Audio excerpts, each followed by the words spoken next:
তোমরা হয়তো এতদিনে ফাংশনের সম্বন্ধে জেনেছো। এই ভিডিওতে আমরা যেটা করব তা হলো ফাংশনের ব্যাপারটিকে আরেকটু যথাযথভাবে ব্যাখ্যা করব। অর্থাৎ তোমরা ফাংশন সম্বন্ধে যা জানো তার চেয়ে আরেকটু বেশি ধারণা দেব এবং ফাংশনের সাথে সম্পর্কিত ভেক্টর এবং লিনিয়ার অ্যালজেব্রার কিছু বিষয় নিয়ে আলোচনা করব।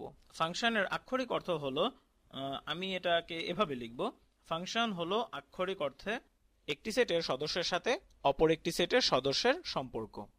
তাহলে ধরি আমার কাছে রয়েছে একটি সেট এক্স এবং প্রতিটি এক্স এর সাথে আমি সম্পর্কিত বা সংযুক্ত করব, আমি দুঃখিত, এই সেটের প্রতিটি উপাদানের সাথে আমি সম্পর্কিত বা সংযুক্ত করব আরেকটি সেটের সদস্যকে, এবং সেই সেটটি আমরা ধরে নেই সেই সেটটি হচ্ছে ওয়াই। এখন তাহলে আমরা কল্পনা করি যে এই যে এটি হলো আমার সেট এক্স এবং এটি হলো আমার সেট ওয়াই। এটা কিন্তু জরুরি নয় যে ওয়াই সেটটিকে এক্স এর ছোট হতে হবে, আমি শুধু এভাবে আঁকার জন্য এঁকেছি। ফাংশন কিন্তু হলো শুধু সম্পর্ক, অর্থাৎ আমি যদি আমার সেট এক্স এর কোনো সদস্য নেই, আমি যদি এই সেটের সদস্য নেই, ধরি এই বিন্দুটি হলো এই সেটের একটি সদস্য, তাহলে এখন এই সম্পর্কটি হবে এমন যে ধরো তুমি যদি আমাকে এক্স এর একটি সদস্য দাও, তাহলে আমি তোমাকে ওয়াই সেটের একটি সদস্য দিব যা এক্স এর সাথে সম্পর্কযুক্ত। সুতরাং ফাংশন বলে তুমি আমাকে একটি সদস্য দাও, আমি এটিকে ম্যাপ বা অঙ্কন করে দিব ওই সেটের সদস্যের সাথে। আমরা এখানে ম্যাপ বা অঙ্কন শব্দটি ব্যবহার করব। এটার মানে হলো আমি এটিকে সম্পর্কযুক্ত করছি ওয়াই এর এই সদস্যের সাথে। আবার তুমি যদি আমাকে ঠিক এখানে আরেকটি বিন্দু দাও, আমি এটিকে ওয়াই এর আরেকটি সদস্যের সাথে সম্পর্কযুক্ত করব। আমি তাহলে সম্পর্কযুক্ত করব ওয়াই এর, ধরে নেই, এই সদস্যটির সাথে। তবে বলে রাখা ভালো, আমি কিন্তু আবার আগের সদস্যটির সাথেও সম্পর্কযুক্ত করতে পারি। তাহলে এই ম্যাপিং বা অঙ্কন দ্বারা বোঝায় আমরা এক্স সেটের সদস্যকে ওয়াই সেটের সাথে সম্পর্কযুক্ত করছি। এখন তুমি বলতে পারো যে ধারণাটি তো অনেক বিমূর্ত হয়ে গেছে, তুমি তোমার আগের ফাংশনের ধারণার সাথে এটাকে কিভাবে সম্পর্ক করবে? তাহলে আমি এখন এমন একটি ফাংশন লিখি যেটার সাথে তোমরা আগে অনেকটা পরিচিত ছিলে। তোমরা হয়তো এই ধরনের ফাংশন দেখেছো, এফ অফ এক্স সমান হচ্ছে ধরো এক্স স্কোয়ার। এখন প্রশ্ন হচ্ছে আমরা এটাকে কিভাবে প্রতীকটির মাধ্যমে প্রকাশ করতে পারি। এটি হলো একটি ফাংশন, আমরা ধরে নিয়েছি যে ফাংশন যেটি তুমি দেখেছো এটি প্রথাগত ফাংশন। তাহলে আমি তাহলে এটিকে লিখে ফেলি এফ দিয়ে। আমি আসলে লিখতে চাচ্ছিলাম এফ দিয়ে, কিন্তু এটাকে জি দিয়েও লিখতে পারি। সবসময় এফ দিয়ে লিখতে হবে এমন কিন্তু কোনো কথা নেই। আমরা ধরে নিই এক্ষেত্রে এফ হলো একটা ম্যাপিং প্রকৃত সংখ্যার সাথে প্রকৃত সংখ্যার। প্রকৃত সংখ্যা হচ্ছে আমরা যে সংখ্যাগুলো এখানে বসাতে পারি। এটা হচ্ছে ফাংশনের আংশিক সংজ্ঞা। আমি ইচ্ছা করলে এখানে শর্ত আরোপ করতে পারতাম, যেমন এটা হবে শুধু পূর্ণ সংখ্যা বা এটা হবে শুধু জোড় সংখ্যা। মোট কথা এটা হচ্ছে আংশিক সংজ্ঞা। সুতরাং এখানে আমি ফাংশনকে যেভাবে সংজ্ঞায়িত করছি সেটি হলো একটি ম্যাপিং প্রকৃত সংখ্যা থেকে, আর তুমি কিন্তু এখানে যে কোনো প্রকৃত সংখ্যা বসাতে পারো। তাহলে এটি হচ্ছে একটি ম্যাপিং প্রকৃত সংখ্যা থেকে প্রকৃত সংখ্যায়। এই ক্ষেত্রে x যদি একটি প্রকৃত সংখ্যা হয় তাহলে এটি ম্যাপিং হবে নিজের সাথেই। তাহলে এখন এটা যদি হয় আমার প্রকৃত সংখ্যার সেট, যেটা অবশ্যই সবসময় একই দিকে যেতে থাকবে, তাহলে এগুলো যদি প্রকৃত সংখ্যা হয়, এখানে ম্যাপিংটি হচ্ছে আর এর যে কোনো একটি বিন্দু বা প্রতিটি বিন্দুকে আমরা আবার ম্যাপ করছি আর এর একটি বা প্রতিটি বিন্দুর সাথে। এটা প্রতিটা আর নিচ্ছে এবং আর এর বর্গের সাথে সংযুক্ত করছে। এই বিষয়টা একটু জটিল, তবে আমার কাছে বিষয়টি এমন যে তুমি আমাকে একটি এক্স দাও, আমি তোমাকে এটিকে বর্গ করে দিব। অর্থাৎ তুমি আমাকে এক্স দিবে, আমি তোমাকে তার বর্গ ফেরত দিব। এবং এটা ঠিক, তুমি বর্গই করছো, কিন্তু আমি এটাকে যেভাবে ভাবতাম সেটি হলো আমি এক্স কে পরিবর্তন করছি আরেকটা সংখ্যা দিয়ে। তুমি যদি চাও তাহলে তুমি এভাবেও ভাবতে পারো, কিন্তু এর গাণিতিক সংজ্ঞা হচ্ছে আমি এখানে এক্স কে সংযুক্ত করছি, এক্স এর বর্গের সাথে। এবং এটি হচ্ছে ফাংশনকে আরেকভাবে লেখার উপায়, অর্থাৎ এটা কি প্রতীক দিয়ে প্রকাশ করার একটা উপায়। এখানে যে দুটি বিবরণ তোমরা দেখতে পাচ্ছ, অর্থাৎ এই বিবরণটি এবং এই বিবরণটি, তারা অনুরূপ।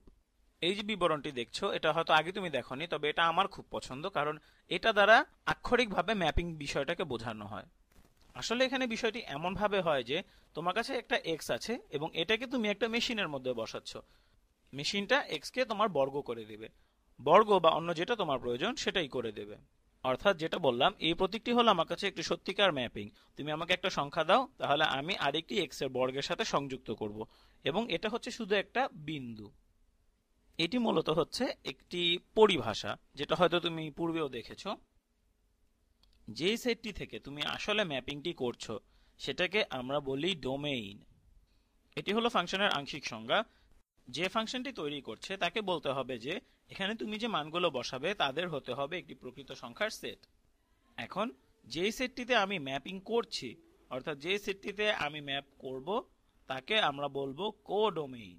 আমি লিখছি ভিডিওতে, দেখো কোডোমেইন। এখন তুমি আমাকে প্রশ্ন করতে পারো, আমি যখন ফাংশনের ব্যাপারটি প্রথম শিখেছিলাম বীজগণিতে বা অন্য যেখানেই শিখেছিলাম, সেখানে তো আমি কখনো এই কোডোমেইনের ব্যাপারটি দেখিনি বা কোডোমেইনের ব্যাপারটি তখন শিখিনি। তাহলে আমি বলবো ঠিক আছে, কারণ আমরা সাধারণত কোডোমেইন শব্দটি ব্যবহার করি না। আমরা যে শব্দটি ব্যবহার করি সেটি হচ্ছে পরিসর বা রেঞ্জ। এখন প্রশ্ন হলো এই কোডোমেইন আর রেঞ্জের ব্যাপারটি কিভাবে সম্পর্কিত।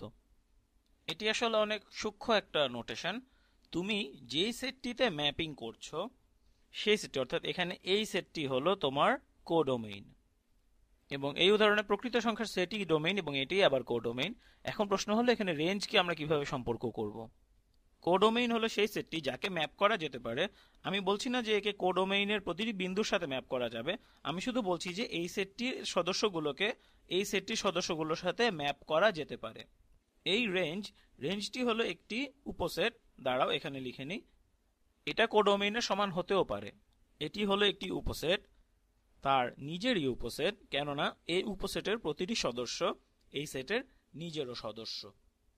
তাহলে রেঞ্জ হলো এর কোডোমেইনের উপসেট। আমি আবার হাইফেন ব্যবহার করছি। এটা হলো কোডোমেইনের উপসেট, যেটিকে সাধারণত ম্যাপ করা হয়ে থাকে। আমি ভিডিওতে লিখছি, তোমরা লক্ষ্য করো। এটি হলো ফাংশনটি যাকে আসলে ম্যাপ করা হয়ে থাকে। তাহলে এখন একটি উদাহরণ দিই। ধরি আমি ফাংশনটিকে নির্দেশ করলাম, ফাংশনটিকে নির্দেশ করতে পারি জি দ্বারা। তাহলে জি হলো একটি ম্যাপিং একটি প্রকৃত সংখ্যার সেটের। ধরো আমি বললাম এটি একটি ম্যাপিং হলো R2 এর থেকে R পর্যন্ত। তাহলে R2 নিচ্ছি এবং আমি একে ম্যাপ করছি R এ। তাহলে আমি জি কে নির্দেশ করব, আচ্ছা আমি একে অনেকভাবে নির্দেশ করতে পারি। আচ্ছা এখন তাহলে প্রথমে আমরা একটা কাজ করি, সেটা হচ্ছে আমরা জি এর দুটি মান নেই। ধরি জি এর মান হচ্ছে x1 এবং x2, যার সমান হলো ধরি এটা সবসময় সমান হবে 2। এটি সবসময় সমান হবে 2 এর। এটি হলো R2 থেকে R পর্যন্ত ম্যাপিং। তাহলে আমাদের দাঁড়াও আগে নোটেশনটি লিখে নিই, যদিও আমরা এটিকে বেশি দেখিনি। তাহলে জি ম্যাপ করে x1 এবং x2 কে 2 পর্যন্ত। এটি আসলে ম্যাপিং এর ধারণাটিকে অনেকটা পরিষ্কার করে। তাহলে প্রতীক বা নোটেশনটি ঠিক মতো লিখতে হলে, আচ্ছা এখানে আমাদের ডোমেইন এবং কোডোমেইন কোনটি ছিল? এটি ছিল আমাদের প্রকৃত সংখ্যার সেটটি, যেটি ছিল আমাদের ফাংশনের আংশিক সংখ্যা। আমরা বলেছিলাম এটাকে ম্যাপ করবো R2 থেকে। তাহলে আমাদের ডোমেইন হলো R2। এই লাইনটি একটু ঠিক মতো টানি। তাহলে এখন আমার কোডোমেইন কোনটি হবে? আমার কোডোমেইন হলো সেইটি যাকে খুব সম্ভবত ম্যাপ করছি। এটি ছিল আমাদের ফাংশনের আংশিক সংখ্যা, সুতরাং সংজ্ঞা অনুসারে এটি হলো আমাদের কোডোমেইন। তাহলে আমার কোডোমেইন হলো R। আচ্ছা এখন তাহলে আমার ফাংশনের রেঞ্জ কোনটি? রেঞ্জ হলো সেই ফাংশনের মান যাকে আসলে ম্যাপ করা হয়। এই উদাহরণে আমরা সবসময় ম্যাপ করব 2 কে। তাহলে আমাদের রেঞ্জ হলো 2। এখন আমরা যদি এটিকে দেখতে চাই, তাহলে R2 হলো, আমি এটিকে এমনি আঁকবো। আমি মূলত এখানে তোমাদেরকে শুধু একটু বিমূর্ত ধারণা দিচ্ছি। তাহলে এটা হলো R2। এখন যদি আমি R আঁকতে চাই, তাহলে আমাকে আঁকতে হবে একটি সংখ্যা রেখা। তাহলে আমি এটিকে এভাবে আঁকি। এটা শুধু এমনি আঁকছি, আসলে এভাবে আঁকার কোনো নিয়ম নেই। আমি R কে আঁকতে পারি এভাবে। এটা হলো R2। চলো আঁকি R, যা হলো একটি সরল রেখা। তাহলে এটি হলো একটি সেট R। তুমি এটাকে এভাবেও আঁকতে পারো।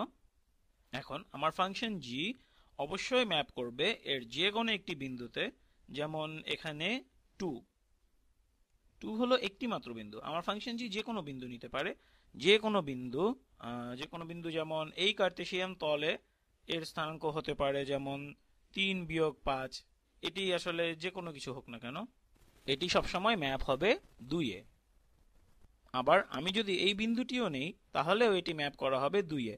তাহলে এটি হলো জি হবে তাহলে কোডোমেইন, যেটি হলো সকল প্রকৃত সংখ্যার সেট, কিন্তু এর রেঞ্জ থাকবে শুধু 2। এখন যদি আমি লিখি তাহলে আমি যদি একটি উদাহরণ দেই, তাহলে হয়তো ব্যাপারটি আকর্ষণীয় হবে।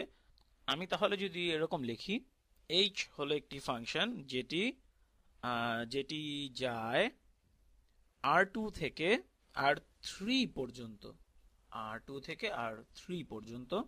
আমাকে এখানে একটু সতর্ক থাকতে হবে, এখানে h যায় r2 থেকে r3 পর্যন্ত, এবং আমি এখানে লিখব এভাবে, h of x1 এবং x2 সমান হবে, আমি আসলে এখানে ম্যাপিং করছি, আমি এখানে যেটি করছি সেটি হচ্ছে মাত্রার ব্যাপ্তিটি বাড়াচ্ছি।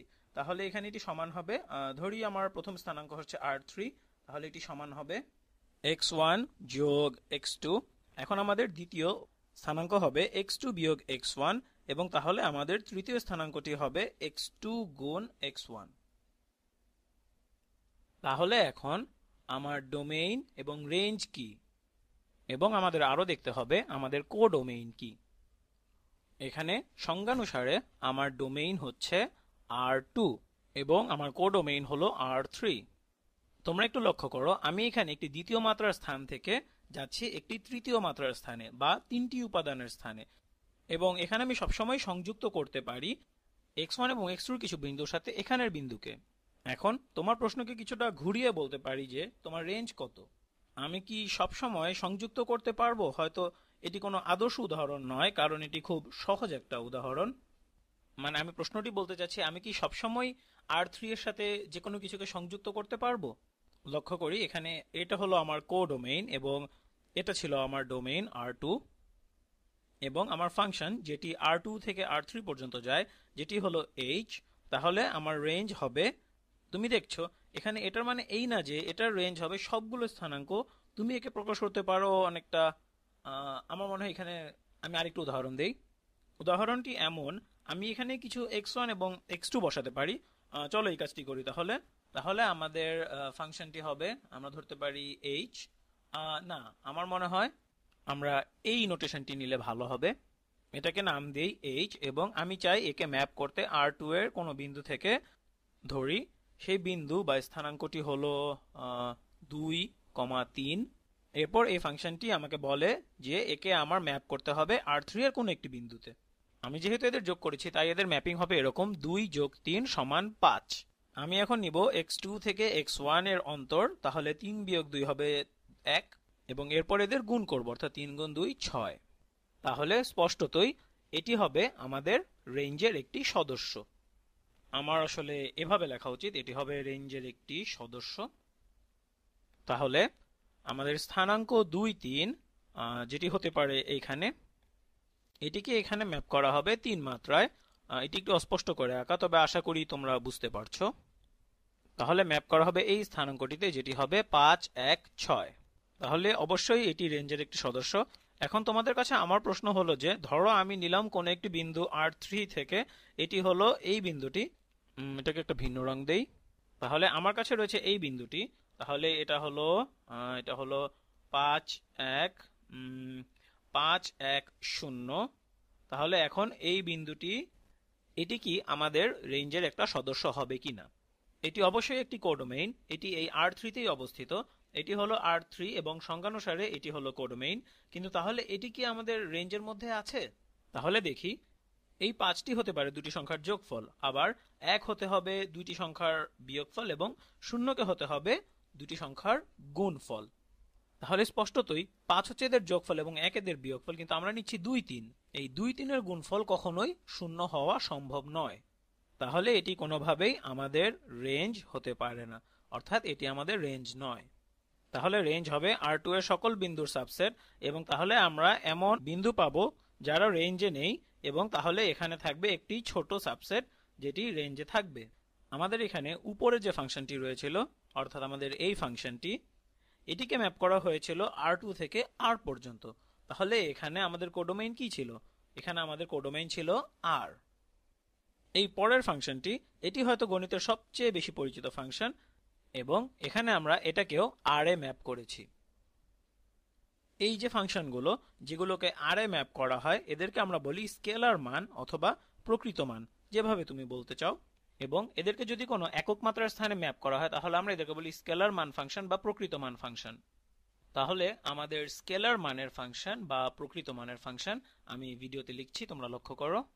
তাহলে এতদিন পর্যন্ত আমরা যে ফাংশনগুলো দেখে এসেছি আমাদের গণিতের শিক্ষা জীবনে, সেগুলো ছিল অনেকটাই এই উপরে বর্ণিত ফাংশনগুলোর মতো। যদি না তুমি ভেক্টর ক্যালকুলাস করে থাকো, ফাংশনগুলোকে ম্যাপ করা হয়ে থাকে স্পেস বা সাবস্পেস বা একমাত্রার বেশি কোনো সাবস্পেসে।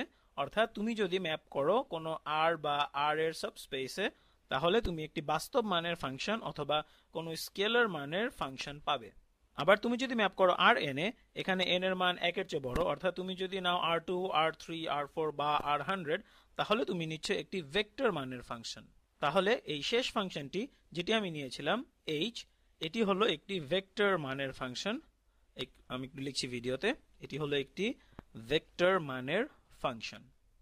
যাই হোক, আমার মনে হয় এখন তুমি হয়তো বুঝতে পেরেছো যে এই গাণিতিক নোটেশনগুলো, যেগুলো হয়তো আমি পরের ভিডিওতে ব্যবহার করব, আশা করি ব্যাপারগুলো তোমার কাছে সহজ করে তুলতে পেরেছি।